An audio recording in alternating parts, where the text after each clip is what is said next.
શું 12મા કે 13માનું ભોજન કરવું જોઈએ કે નહીં?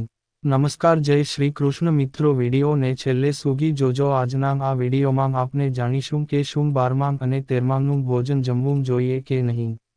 શું આ પ્રકારનું ભોજન જમવાથી પાપ લાગી શકે છે? આવા દરેક પ્રશ્નનો જવાબ તમને આ વિડીયોમાં મળશે.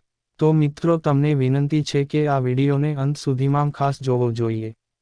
મિત્રો, આજકાલ 13મા દિવસ પછી મોટા ડિનરનું આયોજન કરવાનો ટ્રેન્ડ છે, જેને આપણે મૃત્યુભોજ પણ કહીએ છીએ. આજે, તર્પણ અને પૂજા પછી, મોટાભાગના લોકો, તેમની ક્ષમતાથી વધુ, માત્ર બ્રાહ્મણોને જ નહીં, પરંતુ સંબંધીઓ અને ગ્રામજનોને પણ ખોરાક ખવડાવે છે. તેમના મૃત સ્વજનોના આત્માને શાંતિ મળે એવી આશા રાખીને. પરંતુ શું તમે જાણો છો કે આપણા ધર્મશાસ્ત્રોમાં આનો કોઈ પુરાવો નથી? તો પછી મૃત્યુ થયા બાદ તે ખાવાની પ્રથા ક્યાંથી? આપણે 12મા અને 13માનું ખાઈને પાપ કરીએ છીએ અને પાપના ભાગીદાર બનીએ છીએ. આજના આ વિડીયોમાં આપણે સાથે મળીને તેના વિશે વિસ્તારપૂર્વક જાણવાનો પ્રયત્ન કરીશું. તો મિત્રો, તમારા બધાનું ફરી એકવાર આપણી આ ચેનલ પર સ્વાગત છે. આપે હજુ સુધી આપણી આ ચેનલને સબસ્ક્રાઇબ કરી ના હોય તો ચેનલને સબસ્ક્રાઇબ કરવા વિનંતી છે. તો ચાલો આગળ વાત કરીએ. જેમ કે તમે બધા જાણો છો કે ગરુડ પુરાણમાં મનુષ્યના કર્મોનો હિસાબ મળે છે, જેમાં મૃત્યુ પછી આત્માનું શું થાય છે અને આત્મા કેવી રીતે સ્વર્ગ કે નરકની પ્રાપ્તિ કરે છે તે પણ જણાવવામાં આવ્યું છે. આ સિવાય આ ધર્મ પુરાણમાં એ પણ જણાવવામાં આવ્યું છે કે મૃત્યુના કિસ્સામાં પરિવારના સભ્યોએ શું કરવું જોઈએ. ગરુડ પુરાણ મુજબ જ્યારે કોઈ વ્યક્તિનું મૃત્યુ થાય છે, તો તેના પરિવારના સભ્યોએ આત્માની શાંતિ માટે તર્પણ અને પૂજા કરવી જોઈએ અને તેમની યમલોકની યાત્રા પૂર્ણ કરવી જોઈએ, જેથી મૃતકની આત્માને આ મુશ્કેલ યાત્રા કરવાની શક્તિ મળે. હકીકતમાં, જ્યારે આત્મા શરીર છોડી દે છે, ત્યારે તે નિર્બળ બની જાય છે.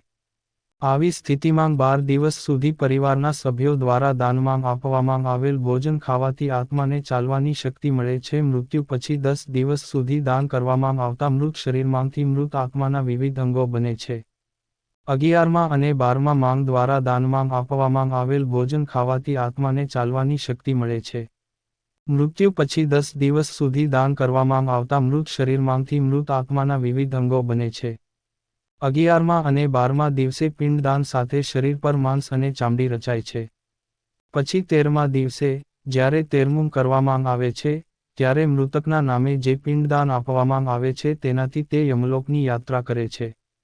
એવું માનવામાં આવે છે કે આત્મા 12 દિવસ સતત ચાલે છે અને તેના ગંતવ્ય એટલે કે પ્રભુધામ સુધી પહોંચવા માટે ઘણી મુશ્કેલીઓ સહન કરે છે.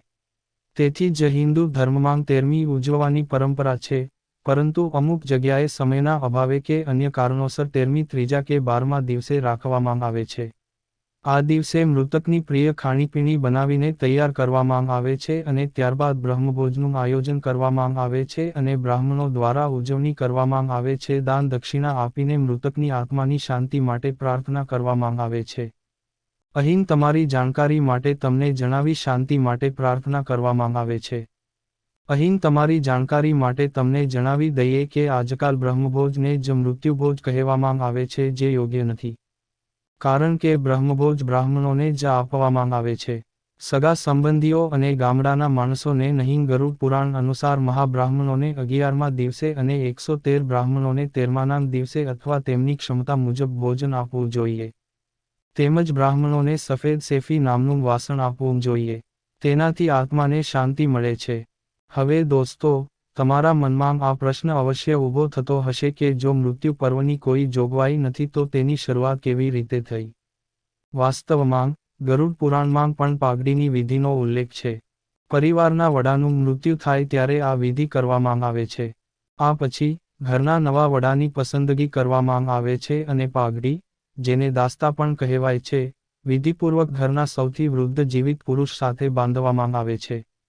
રસમ પાઘડીની વિધિ અંતિમ સંસ્કારના ચોથા દિવસે કરવામાં આવે છે, અથવા 13મા દિવસે આયોજન કરવામાં આવે છે. હવે છેલ્લા પ્રશ્ન પર આવીએ છીએ. જો કોઈ વ્યક્તિ અંતિમ સંસ્કારની મિજબાનીનું આયોજન કરે છે, તો શું તે ખોટું છે અને શું તે મિજબાની ખાનારાઓને કોઈ પાપ લાગે છે? તો મિત્રો, આ પ્રશ્નનો જવાબ આપણા ધર્મશાસ્ત્રમાં સીધો મળતો નથી. પરંતુ જો તમે મહાભારતના અનુષ્ઠાન પર્વની એક ઘટના પર ધ્યાન આપો તો તમને જવાબ મળી જશે. વાસ્તવમાં મહાભારતના યુદ્ધ પહેલા એવું થયું હતું કે શ્રી કૃષ્ણ દુર્યોધનના ઘરે સંધિ કરવા ગયા હતા અને ભગવાન શ્રી કૃષ્ણએ દુર્યોધનને કોઈ પણ કિંમતે યુદ્ધ ન કરવાની સલાહ આપી, પરંતુ જ્યારે દુર્યોધન રાજી ન થયો, ત્યારે શ્રી કૃષ્ણ ત્યાંથી પાછા ફરવા લાગ્યા. આવી સ્થિતિમાં દુર્યોધને શ્રી કૃષ્ણને ભોજન કરવા કહ્યું. ત્યારે શ્રી કૃષ્ણ બોલ્યા, સંપ્રીતિ ભોજન ત્યારે જ ખાવું જોઈએ જ્યારે ખવડાવનાર અને ખાનારનું હૃદય પ્રસન્ન હોય. પરંતુ જ્યારે બંનેના હૃદયમાં દુઃખ અને વેદના હોય, તો આવી સ્થિતિમાં ક્યારેય ખોરાક ન લેવો જોઈએ, કારણ કે જ્યારે કોઈ સ્વજનનું મૃત્યુ થાય છે ત્યારે આવા ખોરાક વ્યક્તિ અને મિત્રોની શક્તિનો નાશ કરે છે. કોઈ વ્યક્તિનું મૃત્યુ થાય છે ત્યારે તેરમીમાં આવનાર અને જેમના ઘરમાં મૃત્યુ થયું હોય તે બંનેને છૂટા પડવાની પીડા અનુભવાય છે. આવી સ્થિતિમાં ભોજન પીરસનાર અને જમનાર બંને નાખુશ છે. તેથી, મૃત્યુ પર્વ અથવા 13મા દિવસે ખોરાક ન લેવો જોઈએ. મિત્રો, અંતે હું એટલું જ કહેવા માંગુ છું કે આ દેખાડાથી ભરેલી દુનિયામાં મૃત્યુ પર્વ એ માત્ર એક પ્રકારનો દેખાડો છે, જેના પર લોકો લાખો રૂપિયાનો ખર્ચો કરે છે.